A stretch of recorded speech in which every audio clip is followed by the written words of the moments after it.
5절에 있는 말씀만 보십니다.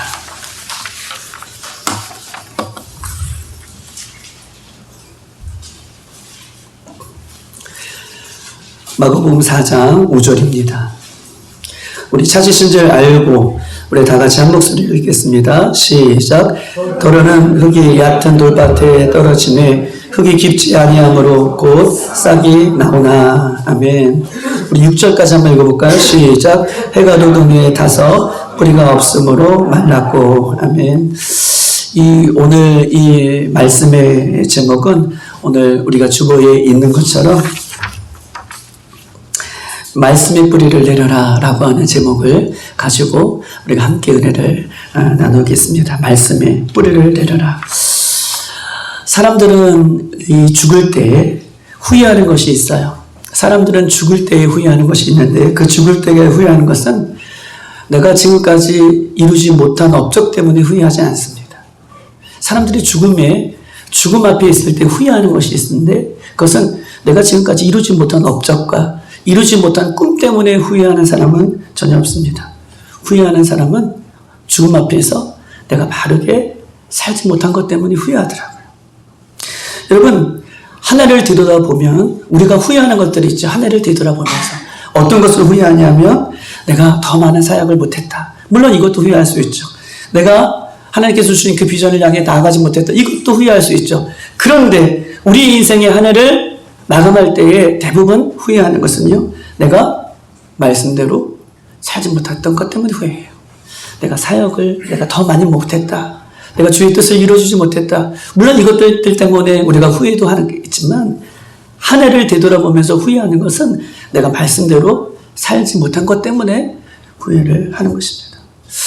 여러분, 죽음 앞에 서 있는 사람들은 공통점이 있어요. 내가 더 돈을 많이 벌걸. 죽음 앞에 서 있는 사람들은 내가 더 높은 직책을 얻을 걸. 죽음 앞에 서 있는 사람들은 그것 때문에 후회하지 않고 공통점이 있는데 내가 사랑해야 할 사람을 사랑하지 못한 것 때문에 죽어가면서 내 가족과 내 사랑한 친지와 내 교회 성도들과 내가 정말 사랑해야 할 사람을 사랑하지 못한 것 때문에 후회하고 내가 정말 하나님의 말씀대로 바르게 살지 못한 것 때문에 마지막 이 인생 앞에 죽음 앞에 대부분 공통적으로 이것들 때문에 후회하는 거예요. 사랑하는 사람을 내가 왜 그때 더 사랑하지 못했을까? 내 부모를, 내 교회 성도들을, 내 관계들을 더 사랑하지 못했을까? 내가 왜 하나님 말씀대로 더 살지 못할까? 이것 때문에 죽음 앞에서 후회를 하는 것입니다. 사랑하는 여러분, 하나님께서요, 우리에게 이 성경 말씀을 주시는 이유가 뭘까요? 하나님께서 우리에게 이 성경 말씀을 주시는 이유가 뭘까요? 하나님께서 성경 말씀을 주시는 이유는 창조의 신비, 태초에 하나님이 천지를 창조하셨다? 이 창조의 신비를 알려주시기 위하여? 아니에요. 하나님께서 말씀을 주시는 이유는, 성경 말씀을 주시는 이유는 이스라엘 역사를 알라고요? 아니에요. 유대인들이 어떻게 태어났느냐? 아니에요. 병을 어떻게 고치느냐? 아니에요. 복을 어떻게 받느냐? 아니에요. 하나님께서 성경 말씀을 주시는 이유는 하나님의 자녀들이 하나님의 자녀의 권리를 회복하여서 하나님의 말씀대로 회개하고 다시 오실 예수님과 함께 영원히 저 천국에서 살기를 바라는 마음으로 하나님께서 이 성경 말씀을 주시는 이유는 하나님의 백성들과 함께 영원한 천국에서 영원히 함께 살기를 원하셔서 하나님께서는 이 성경 말씀을 우리에게 주신 거예요. 이것이 핵심이에요. 그런데 많은 사람들이 성경을 통하여 창조의 신비, 건강하는 법, 내가 복받는 법, 내가 잘 사는 법, 내 마음이 편해지는 법, 이런 것을 바라보고 산다면 우리는 성경을 잘못 보고 있는 거예요. 성경은, 하나님의 말씀은 우리에게 죄를 회개하고 하나님 나라 저 영원한 천국에서 예수 그리스도를 이 땅에서 잘 믿고 말미암아 영원히 함께 살려고 우리에게 하나님의 말씀을 주신 것입니다. 사랑하는 여러분,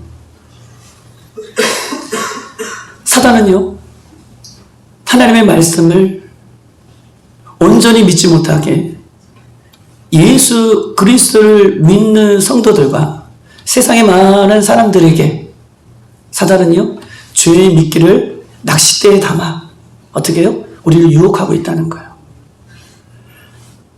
회개하지 못하게, 하나님 말씀을 바라보지 못하게, 저 천국을 바라보지 못하게. 사단은요, 오늘도요, 낚싯대에다가, 세상의 낚싯대에다가 죄의 미끼를 달아서 예수 믿는 성도들뿐만 아니라 이 세상의 많은 사람들이 이 죄의 미끼를, 보암직하고 먹음직하고 탐스러울 만한 이 죄의 미끼들을 덥석 물어서 어떻게 해요? 끌고 가려고, 끌어가려고 죄의 미끼를 달아요. 저도 어렸을 때부터 낚시를 좀 했어요. 낚시를 잘하는 것이 아니라 냇가에서 낚시를 경험한 적이 있어요. 여러분 보십시다. 낚시를 경험할 때 낚시는 어떻게 재밌는 게 뭐냐면요, 물고기는 지능이 없어요. 물고기는요, 여러분들 조사해 보면 아시겠지만 물고기는 통증을 못 느껴요. 통증을 못 느껴요. 지금 아시는 분이 있어요? 물고기는 아가미에 혹은 입에 이 물고기에 잡을 바늘을 끼워도 물고기는 통증을 못 느낀대요. 그러니 여러분, 기 낚싯바늘에 물고기가 막 끌어올리다가 막 지금 사람의 손에 딱 붙들리면 어떻게 되는 거예요? 그 물고기는 죽는 것이죠. 그런데 막 끌어올리다가 바닥바닥거리다가 물고기가 떨어졌어요. 그러면 다시는 이 미끼를 물어야 돼요? 안 물어야 돼요? 안 물어야 되죠. 또 물면 또 끌려 올라가서 죽음을 당해요. 그런데 물고기는 지능이 없어요. 통증이 없어요. 또 그 물고기가 미끼를 보면 어떻게 해요? 또 와서 그 미끼를 물어버려요. 그리고 죽는 거예요. 사랑하는 여러분, 사단은요, 이렇게 예수 믿는 사람이건 세상에 많은 사람이건 이 지옥으로 끌고 가기 위하여 여러 가지의 낚싯대에 세상의 유혹의 죄의 미끼들을 달아 유혹하는 이 시대 속에 우리는 살고 있는 것을 보게 되는 것이에요. 사랑하는 여러분 보세요. 예수 그리스도를 잘 믿다가도 세상의 즐거움을 쫓아가게 만듭니다. 미끼를 달아서. 예수 그리스도를 잘 믿다가도 내가 하고 싶은 대로 살라고 유혹합니다.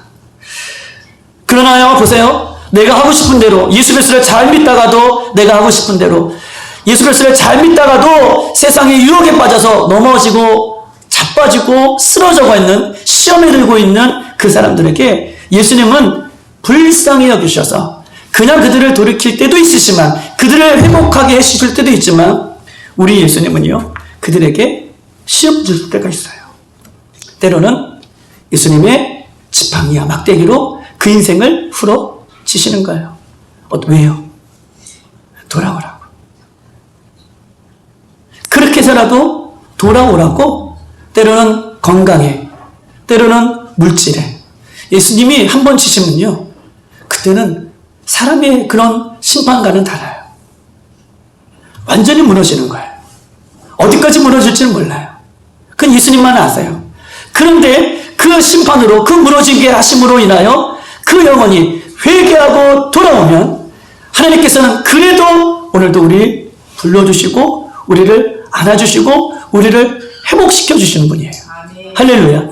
그럼에도 불구하고, 회복이 되었음에도 불구하고, 그렇다면 이제부터는 영원히 예수님과 동행하며 예수님 말씀대로 순종하며 말씀 가운데 온전히 서며 주의 뜻대로 살아가는 우리들이 돼야 되는데, 또 미끼에서 빠져나와서 어떻게 해요?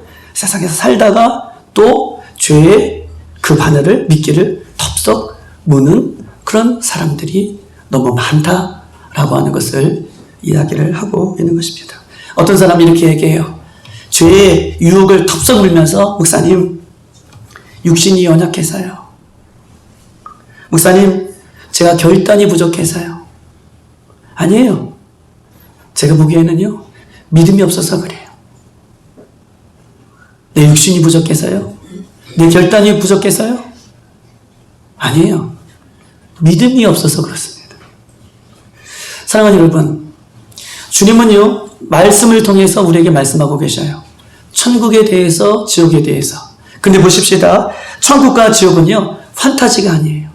소설에서 나오는 이야기가 아니에요. 천국과 지옥은 사랑하는 성도 여러분, 실제예요. 실체고요. 천국과 지옥은 그 과거부터 지금까지 앞으로도 현존하는 실체이고 실존이에요. 소설이라면 이렇게 얘기해서는 안 되죠. 어떤 환상이라면 이렇게 얘기하면 안 되죠.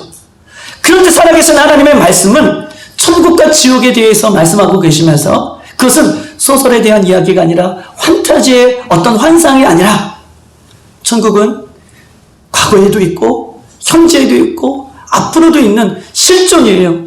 여러분 보세요. 이 컵의 컵받침, 이게 지금 있어요, 없어요? 있죠. 제가 없으면서 컵받침이라는 것이 있습니다라고 얘기하면 그것은 거짓이죠. 이 컵받침이 반드시 있어요. 그래서 이 컵받침이 있다라고 하는 것을 과거에도 현재에도 앞으로도 이 컵받침이 있습니다라고 성경은 천국에 대해서 지옥에 대해서 반드시 있다는 실존을 우리에게 이야기를 하고 있는 것입니다. 사랑하는 여러분, 천국이 실제이기 때문에 또 지옥이 실제이기 때문에 예수님은 보세요. 공생애를 시작해요. 3년 동안 그 육신의 부모님 밑에서 사셨다가 3년 반 이후에 3년 반을 어떻게 해요? 이제 공적인 예수님의 사역을 하세요.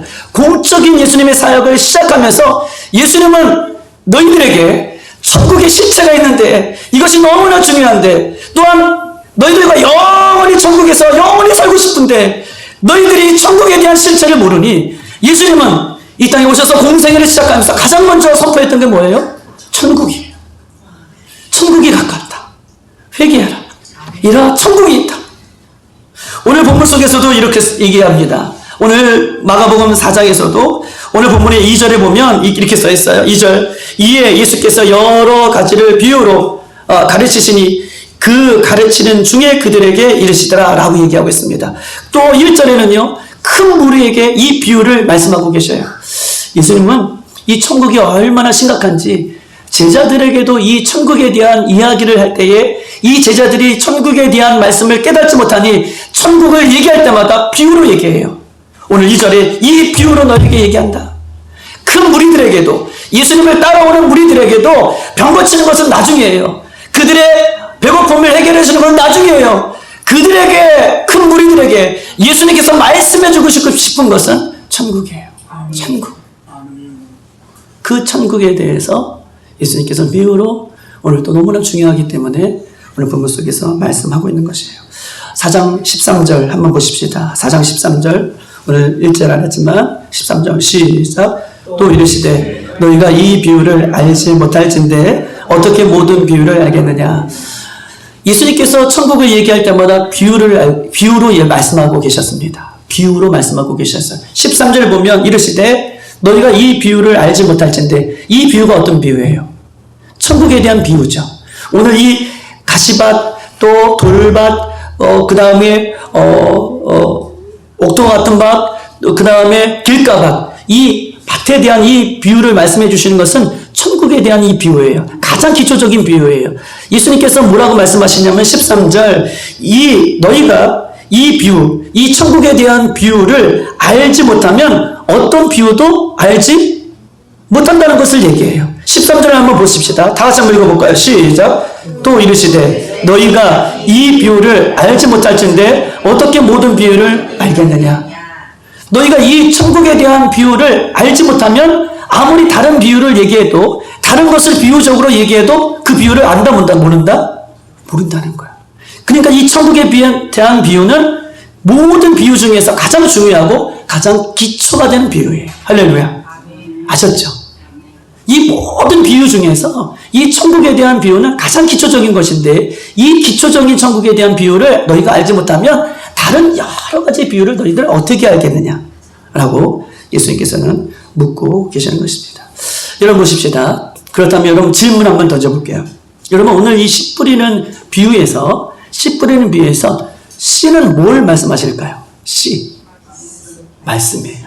말씀 한번 찾아보십시다. 우리가 잘 알고 있는 말씀처럼 15절 다 같이 한번 읽어볼까요? 시작. 말씀이 길가에 뿌려졌고 16절은 돌밭에 뿌려졌고 18절은 가시떨기에 뿌려졌고 20절은 좋은 땅에 뿌려졌고, 이 씨가 뭐라고요? 하나님의 말씀이에요. 이 씨는 예수님의 말씀이에요. 너무나 잘 알고 있죠. 이미 우리는 알고 있어요. 다시 한번 여러분에게 확인시켜 주는 거예요. 씨는 하나님의 말씀이에요. 이 말씀이 우리의 심령의 밭에 뿌려졌다라고 이야기를 하고 있는 것입니다. 그런데 보십시다. 자, 하나님의 말씀이에요. 5절 다시 한번 읽어볼까요? 이제 점점 풀어나갑니다. 자, 5절에 시작. 도로는 흙이 얕은 돌밭에 떨어짐에 흙이 깊지 아니하므로 곧 싹이 나오나 라고 얘기하고 있습니다. 도로는 씨를 예수님께서 말씀의 씨를 뿌리는데 많은 밭에 뿌려지는데 그 중에 말씀의 씨가 도로는 어느 밭에 뿌려져요? 얇은 돌밭에 뿌려졌다. 흙이 얇은 돌밭에 뿌려졌어요. 여러분, 얇은 돌밭에 뿌려졌다는 것은 보세요.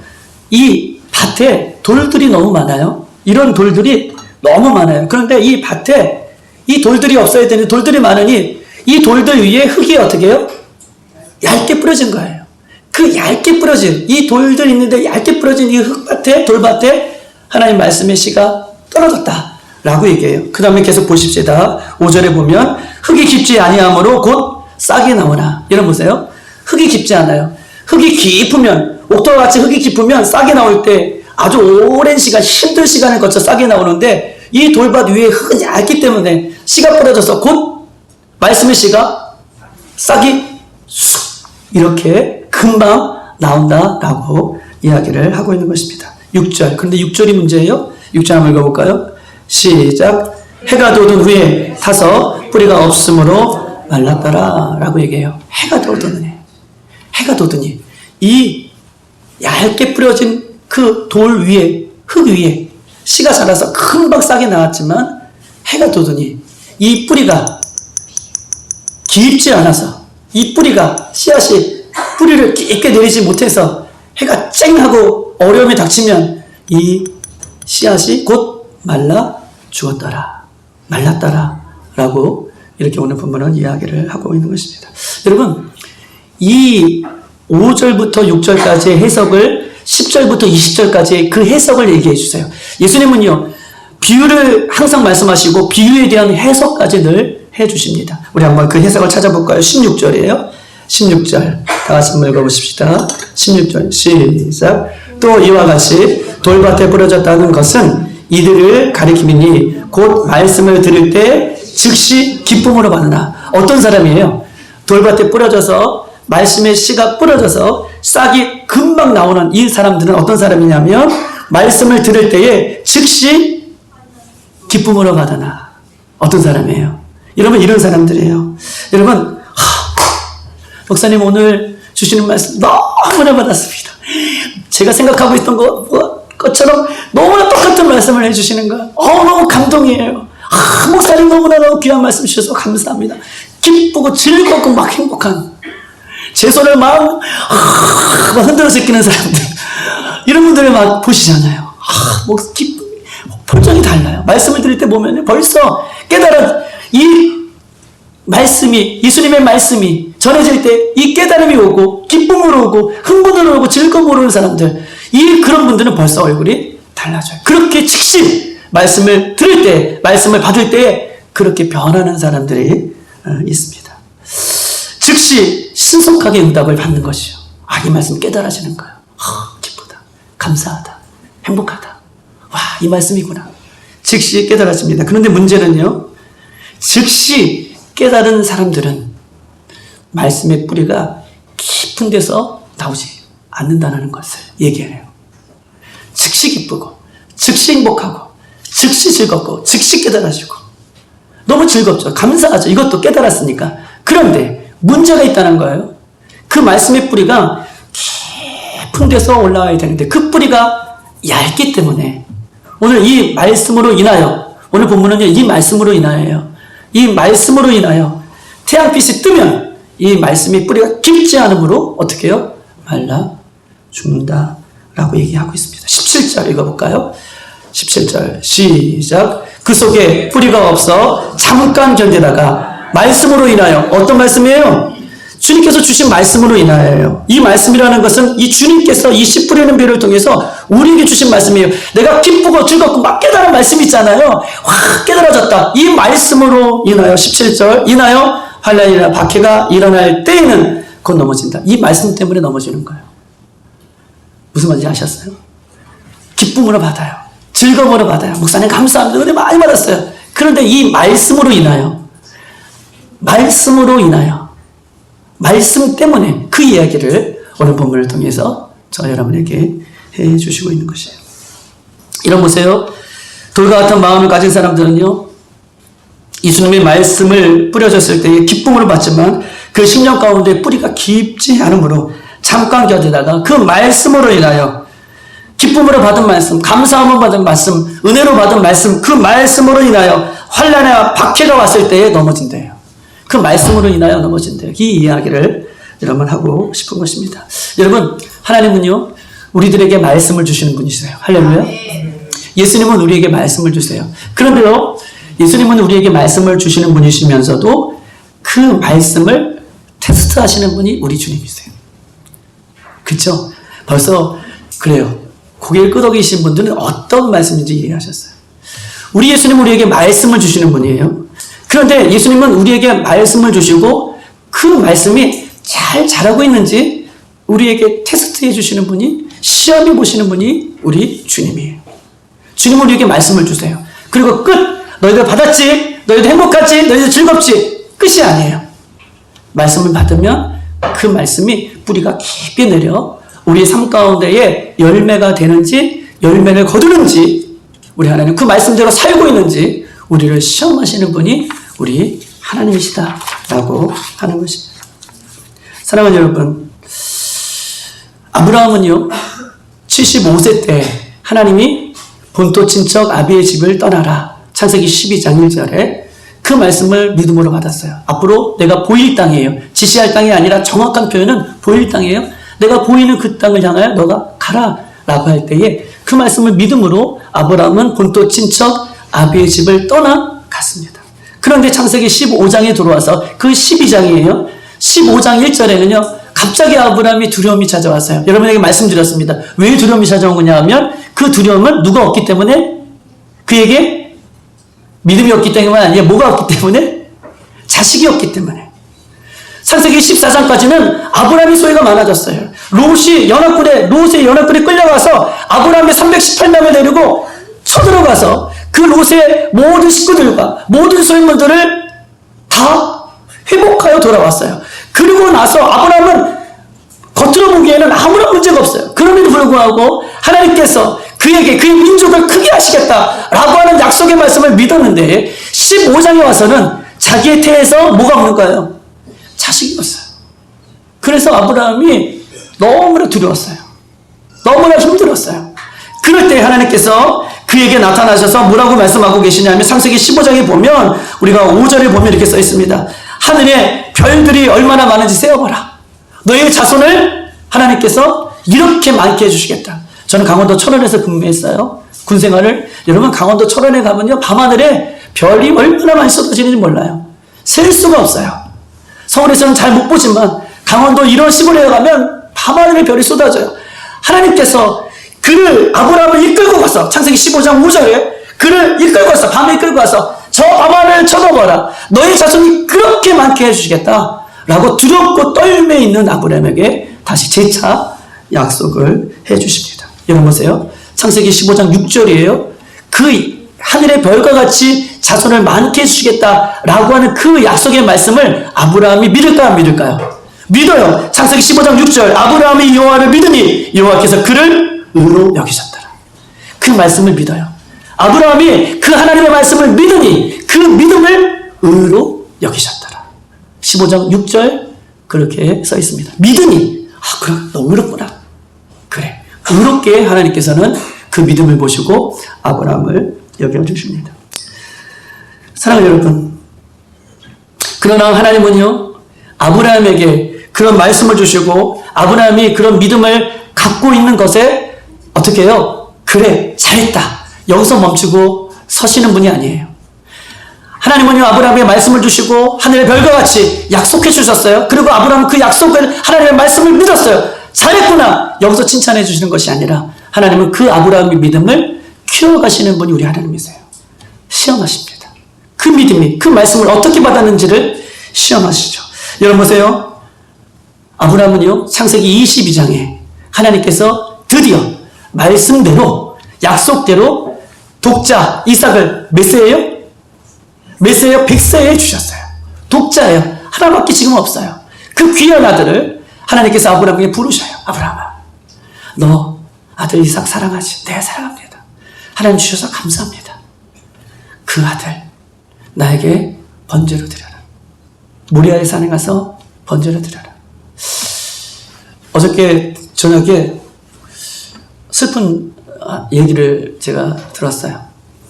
어떤 얘기를 들었냐면, 제 아는 지인이에요. 저와 같이 신앙생활 했던 장로님 아들이에요. 이름도 알아요. 그래서 제가 밝힐 수는 없습니다. 그런데 그 아들이 죽었어요. 20살.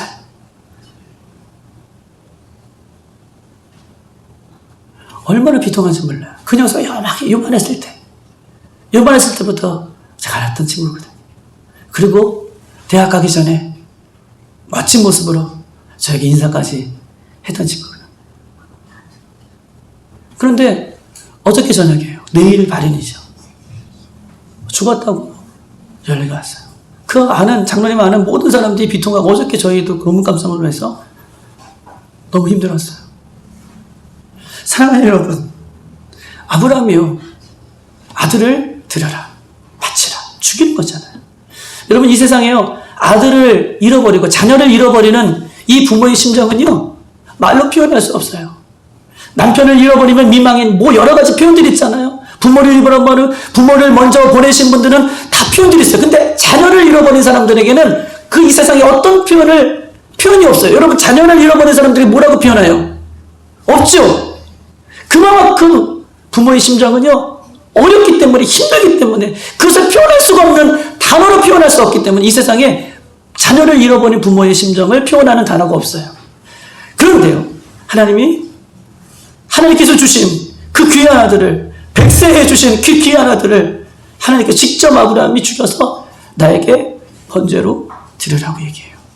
아브라함 하면 어땠을까요? 미치고 팔딱, 이거 표현으로는 표현할 수가 없어요. 아브라함이 어땠을까요? 후회요? 아니에요. 어떤 말로도 표현할 수 없는 상황 가운데 있을 때에 아브라함은요, 하나님의 말씀에 순종해서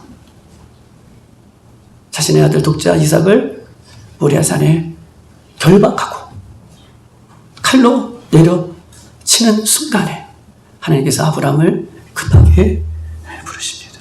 창세기 22장 2절, 아브라함아, 아브라함아, 이렇게 부르세요. 내가 내 아들 독자까지 내게 아끼지 아니하였으니 내가 이제서야 내가 하나님을 경외하는 줄 알았노라.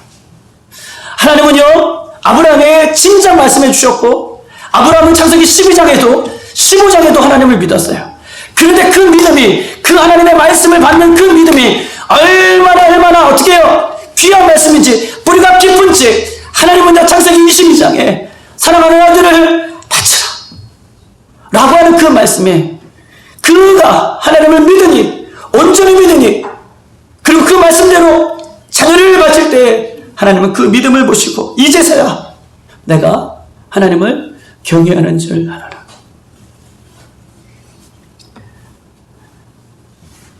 사랑하는 여러분, 우리는 예수님을 믿습니다. 그러나 하나님은요, 예수님은요, 그 믿음에 만족하지 않고, 우리는 예수님을 믿습니다. 그러나 예수님은 그 믿음에 만족하지 않고 우리의 믿음이 성장하길 원하고, 우리의 믿음이 뿌리를 깊게 내리기를 원하십니다. 아브라함이 첫 번째 하나님의 약속의 말씀을 믿을 때 그 믿음에 멈추지 않고, 그 믿음의 뿌리를 깊게 내려 어떠한 상황 가운데 하나님 말씀하시면 그 말씀에 순종하는 그런 믿음으로 나아가기를 주님께서 우리에게 원하시는 것인 거죠. 그때의 그 모습을 보고 이제서야 내가 하나님을 경외하는 줄 아노라 라고 말씀하고 계신 것입니다. 사랑하는 여러분, 하나님께서 우리의 믿음을, 또 주신 말씀을 우리에게 연단하시는 이유가 뭘까요?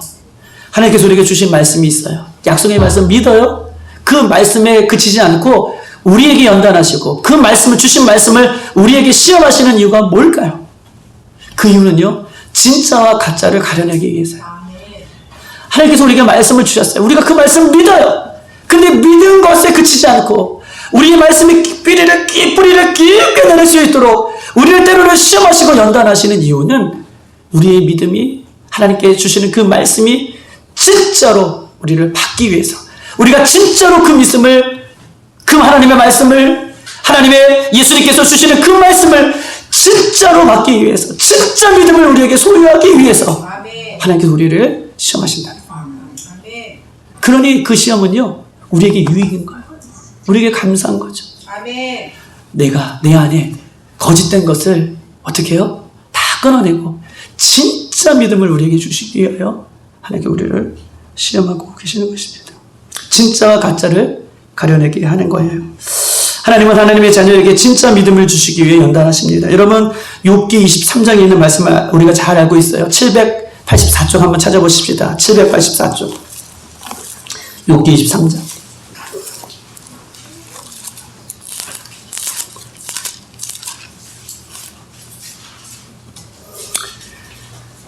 8절, 9절, 10절입니다. 다 같이 한번 읽어볼까요? 시작. 그런데 내가 앞으로 가도 그가 안위 계시고 뒤로 가도 보이지 아니하시며 그가 왼쪽에서 일하시나 내가 만날 수 없고 그가 오른쪽에서 돌이키시나 배울 수 없구나. 그러나 내가 가는 길을 그가 하시나니 그가 나를 단련하신 후에는 내가 숨이 같이 되어 나오리라 라고 얘기하고 있습니다. 오늘 권사님이 기도했던 것처럼 하나님은 앞에도 계시고 뒤에도 계시고 우리가 늘 동해 가시는 분이 우리 하나님이세요. 여러분 보세요. 욥이 이렇게 얘기해요. 8절에 내가 앞으로 가도 그가 아니 계시고 뒤로 가도 보이지 않는다. 내가 왼쪽에 누워도 오른쪽에 누워도 주님을 뵐 수 없구나. 이 말은 다른 말로 표현하면 하나님은 우리 앞에도 계시고 우리 뒤에도 계시고 우리 왼쪽에도 계시고 우리 오른쪽에도 계시고, 욥은요 그의 인생 가운데 하나님과 늘 동행하는 삶을 살았어요. 앞에도 계시고 뒤에도 계시고 오른쪽에도 계시고 왼쪽에도 계시고 하나님의 임재 안에 욥은 그렇게 살았대요. 그런데 욥이 가장 어려운 순간을 맞았어요. 지금 어떤 어려운 순간을 맞았냐 하면 주님이 앞에도 계시고 뒤에 모든 곳에 계시는데 지금 욥이 앞에도 계신 주님을 경험할 수도 없고 뒤에 계신 주님을 경험할 수도 없고 왼쪽에 계신 주님을 경험할 수도 없고 오른쪽에도 계신 주님을 경험할 수, 그의 인생에 주님을 경험하지 못하는 거예요. 우리가 예수 믿는 성도들이 가장 힘든 것은 뭐예요? 예배드리고 찬양하고 기도해도 우리가 성령의 감동이 없을 때에, 주님의 임재가 없을 때에 삐걱거리는 그 모습, 이것이 제일 힘든 모습이잖아요. 내가 예배 가운데 하나님의 마음을 부어주고 기도 가운데 하나님의 마음이 부어주고 성령께서 우리의 찬양 가운데 그 마음을 부어주실 때 그 마음 한마디, 그 하나님께서 부어주신 그 마음 때문에 우리가 어떻게 해요? 힘이 나는 거잖아요. 그런데 욥은요 앞에도 계시고 뒤에도 계시고 왼쪽 오른쪽에도 계시는 하나님을 만날 수 없는 시험을 지금 겪고 있어요. 그런데 뭐라고 말씀하시냐면 10절 이렇게 고백합니다. 그러나 내가 가는 길을 오직 그가 하시나니 그가 나를 단련하신 후에는 내가 송금같이 나오리라. 내가 이런 고난과 이런 어려움과 내가 이런 시험을 받는 것은, 지금 하나님의 인자함을 경험하지 못하는 시험을 받는 것은 하나님께서 나를 순금 같은 믿음을 주시기 위해, 불순물이 없는 진짜 믿음을 주시기 위하여 나를 지금 이렇게 시험하시는구나. 실망하지 않았어요. 오히려 그 시험 가운데에 더 주님을 바라봤던 이 욥에 대한 이야기를 우리에게 이야기를 하고 있는 것입니다. 사랑하는 여러분, 하나님이 우리를 연단하시고 시험하시는 이유는요 어떻게 해요? 나의 믿음을 순금같이 하시기 위하여 이 말씀을 들여대고 오늘 시험하시는 거예요. 너 기쁨으로 받았지? 너 즐거움으로 받았지? 우리 그 말씀에 은혜 받았지? 그 은혜 받은 말씀이 네 신앙 가운데, 네 삶 가운데 깊게 뿌리가 내거지는거냐? 아니면 반짝거리는 해 때문에 그 씨앗이 말라 비틀어지느냐? 이것을 지금 주님께서 시험하고 있는 것입니다. 오늘 마가복음에 이렇게 써 있습니다. 4장 5절. 더러는 흙이 얕은 돌밭에 떨어짐에 흙이 깊지 아니하므로 곧 싹에 나오나. 6절. 해가 돋은 후에 타서 뿌리가 없어짐으로 말랐더라 라고 이야기해요. 즉시 받았지만 잠시 고난이 찾아오면 그 받은 말씀이 어떻게 내 삶을 지탱하지 못하게 된다는 거예요. 16절 말씀을 들을 때 즉시 기쁨을 하다나 17절 그 속에 뿌리가 없어 잠시 견디다가 말씀으로 인해 그 말씀에 순종하지 못함으로 그 말씀을 지키지 못함으로 그 말씀으로 인해 어떻게 해요? 내가 오히려 어려움을 당하게 되는 거예요. 사랑하는 여러분, 우리가 하나님의 말씀을 듣습니다. 우리가 예수님 말씀을 들어요. 그런데요, 그 말씀대로 살지 않으면 그 말씀으로 인해 넘어지는 거예요. 괴로워요. 말씀이 들어오면 기쁜데, 기쁨으로 받았는데 그 기쁨의 말씀 내가 순종하며 뿌리를 깊게 내리려고 하니 너무 힘든 거예요. 그래서 그 말씀 때문에 부담스러워서 내가 넘어지게 되어 있어요. 너무나 무서운 말씀이죠. 주님께서 말씀을 주셨는데, 주님께서 우리를 회복하기 위해서 말씀을 주셨는데 오히려 그 말씀으로 인해 내가 어떻게 해요? 시험에 들고 넘어지게 된다라고 이야기를 하고 있는 것입니다. 사랑하는 여러분, 우리는 어떻게 해야 할까요? 그러면 어떻게 말씀대로 살 수 있을까요? 어떻게 말씀에 순종하며 살 수 있을까요? 이 말씀은 누가복음에 다시 한번 반복해서 기억하고 있어요. 사복음서에 모두가 기록되어 있는데 누가복음 말씀 찾아볼까요? 누가복음 8장 6절이에요. 오늘 꼭 이 말씀을 기억해 주세요. 누가복음 8장 6절. 어떻게 하면 우리는 그런 말씀을 받았는데 이 말씀대로 살 수 있을까요? 누가복음 8장 6절입니다.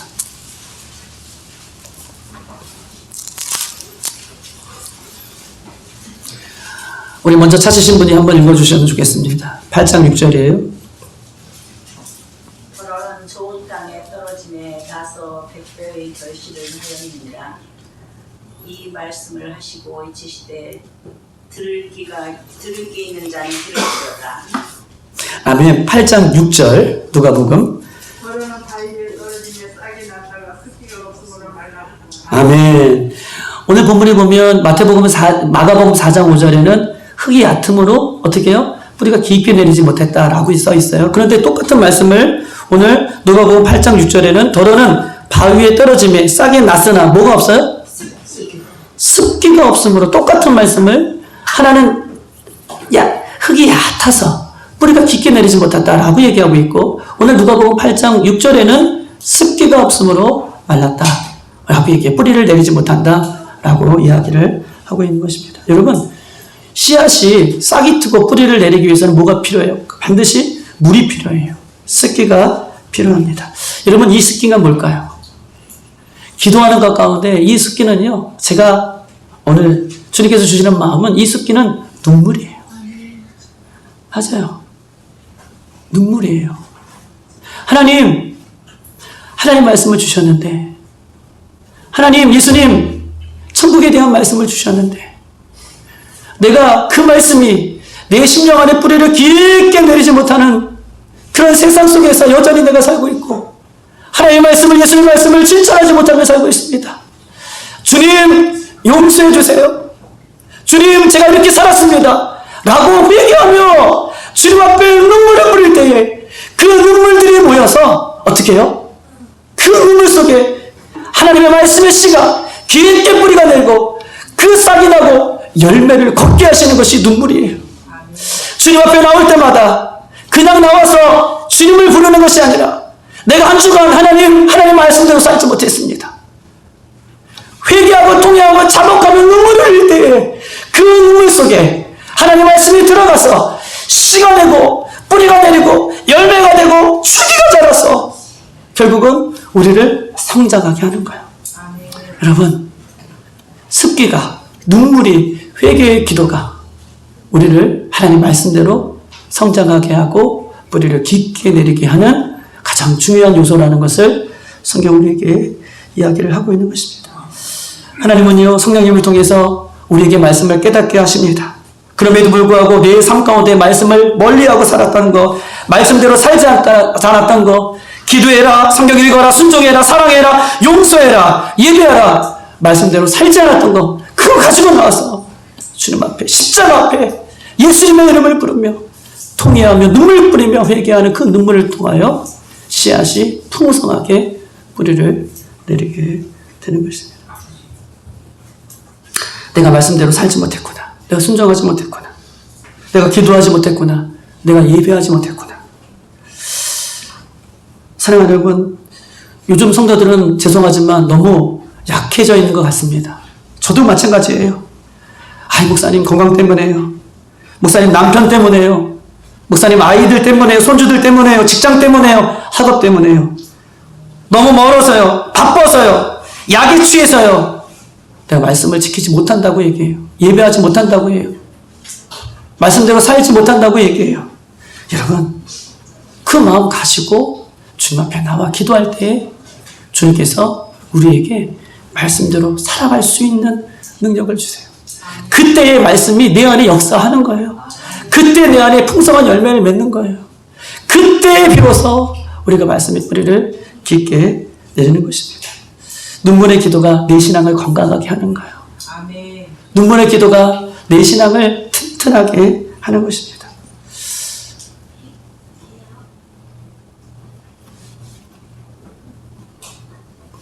시편 마지막으로 보면 56편 8절에 보면 842쪽에 있습니다. 이렇게 써 있어요. 시편 56편은 다윗이 가장 어려울 때 고백했던 고백이에요. 나의 유리함을 주께서 계수하시나니, 나의 유리함을 주께서 계수하시나니, 나의 눈물을 주의 병에 담으소서. 이것이 주의 책에 기록되지 아니하나이까. 여러분, 다윗은요, 하나님의 백성으로 하나님을 위해서 살았어요. 그럼에도 불구하고 다윗은 사울이 다윗을 시기하고 질투함으로 도망자의 신세를 살아요. 얼마나 억울하게 있습니까? 하나님 말씀대로 살았는데 오히려 하나님께서 그에게 평안과 기쁨과 충만한 축복을 주시는 것이 아니라 도망자의 신세를 살아요. 그리고 사울을 죽일 수 있는 절호의 찬스가 왔어요. 사울만 죽이면 다윗은 왕으로 등극할 수 있어요. 그런데도 다윗은 사울을 죽일 수 있는 그 속에서도 하나님 말씀을 기억해요. 그리고 사울의 그 옷자락을 말씀 때문에 베어냅니다. 그리고 심지어는 블레셋에 가서 그 총망받는 그 다윗이 침을 질질 흘리며 미친치 않은 삶을 살았어요. 그런데 오늘 본문에 보니까 나의 유리함을 다 주께서 어떻게 해요? 계수하신다. 내가 이렇게 말씀대로 하나님 때문에 이렇게 살아갔던 모든 고난의 시간을 우리 주님께서 다 계수하시고 내가 말씀 때문에 흘렸던 수많은 눈물들을 우리 하나님께서 눈물병에 다 담으셨고 그리고 그 모든 것을 주의 기록책에 주의 책에 기록하였다라고 말씀하고 있는 것입니다. 여러분, 다윗은 말씀을 지키기 위하여 얼마나 많은 눈물을 쏟았을까요? 다윗은 말씀 때문에 말씀을 지키기 위하여 얼마나 많은 눈물을 주님 앞에 쏟았을까요? 주님께서 그 한 방울도 놓치지 아니하시고 다 눈물병에 담으시고 그 모든 삶의 여정을 하나님의 성경책에 말씀책에 다 기록해 놓으셨다라고 그가 다윗은 고백하고 있는 것입니다. 사랑하는 여러분, 말씀을 지키기 위하여 몸부림치지만 여러분 눈물로 우리가 그 말씀을 지키기 위하여 얼마나 몸부림치고 살았습니까? 여러분, 말씀을 지키기 위하여 분주한 시간 속에서도 그 시간을 쪼개요. 예배당에 나와 기도하고 찬양하고 예배하는 그 몸부림이 우리에게 얼마나 있었습니까? 모든 순간 우리 주님께서 다 기억하시고 여러분, 말씀대로 살아난 모든 순간을 하나님께서는요 어떻게 해요? 다 생명책에 기록해 놓으셨다라고 말씀하고 계십니다. 사랑하는 여러분, 우리 말씀을 받는 것도 중요해요. 나에게 말씀을 깨닫는 것도 중요해요. 그런데 그 받는 말씀이 나에게 깊은 뿌리가 되어 열매를 걷기 위해서는요 그 말씀이 내 삶 가운데 깊게 뿌리가 될 수 있도록 내가 몸부림치며 기도하며 적용하며 그게 말씀을 끌어안고 살아가는 것만이 우리의 진짜 믿음이 된다. 진짜 말씀이 된다. 오늘 이 말씀을 얘기하고 있어요. 여러분, 말씀을 받았지만 그 말씀에 뿌리가 내리지 않으면 그 말씀 때문에 오히려 자꾸 내 삶과 부딪혀서 어떻게 해요? 내가 오히려 넘어지게 되어 있다라고 말씀을 오늘 본문에 하고 있는 것입니다. 사랑하는 여러분, 서두에도 말한 것처럼 우리가 죽을 때에는요 순서가 없어요. 죽을 때 후회하는 것은 무엇입니까? 내가 더 많은 돈을 벌을 걸. 죽을 때 후회하는 것은 무엇입니까? 내가 더 많은 업적을 쌓을 걸 안 해요. 죽을 때 반드시 후회하는 것은요 내가 하나님 말씀대로 살지 못했구나. 하나님이 나를 이렇게 사랑하여 주셨음에도 불구하고 내가 하나님의 말씀대로 살지 않았구나. 이거 반드시 우리가 후회할 거예요. 사랑하는 여러분, 말씀을 들었다면, 말씀을 깨닫게 하셨다면, 여러분 그 말씀 한 자락이라도 여러분 삶 가운데 실천하세요. 사랑해라. 미워하지만 그러나 말씀하셨기 때문에 사랑해야 돼요. 용서해라. 말씀하셨기 때문에 용서하는 거예요. 예배해라. 기도해라. 말씀하셨기 때문에 내가 시간을 쪼개서라도 내가 그 자리를 지키는 것. 그것이 말씀의 열매를 맺는 것이다 라고 성경은 이야기하고 있어요. 사랑하는 여러분, 우리는 돌과 같은 밭이 아니라 깊은 옥토와 같은 밭이 되길 소망합니다. 깊은 옥토와 같은 밭이 되어서 하나님의 말씀이 떨어질 때에 그 내 안의 밭에서 하나님의 말씀이 살아 역사하는 그런 순간들이 되어 잘했다 칭찬받는 우리 모든 사랑하는 성도들이 되기를 주님의 이름으로 축복합니다. 이 시간 다 같이 한번 기도하도록 하겠습니다. 감사합니다. 하나님의 말씀을 듣고 즉시 기뻐하며 즐거워하는 그런 수준에서 벗어나 이제 하나님 아버지 눈물로 기도로 회개함으로 하나님 그 습기가 눈물이 가득 고여서 그 말씀의 씨앗이 그 눈물 속에 담겨질 때에 주님께서 말씀의 그 뿌리를 깊게 내리시고 주님께서 우리 인생의 삶 속에서 열매를 맺게 하시고 잎이 자라게 하시고 주 하나님 아버지 풍성하게 하여 주셔서 하나님 아버지 우리가 다음 주에 돌아올 때에는 내가 이렇게 말씀으로 살아냈더라, 내가 이렇게 말씀을 지켰더라, 말씀에 내가 이렇게 맺었더라 라고 고백할 수 있는 우리 모든 성도들이 될 수 있도록 성령님 도와주시고 성령님 인도하여 주셔서 날마다 천국의 기쁨으로 살아갈 수 있도록 성령님 인도하여 주시옵소서.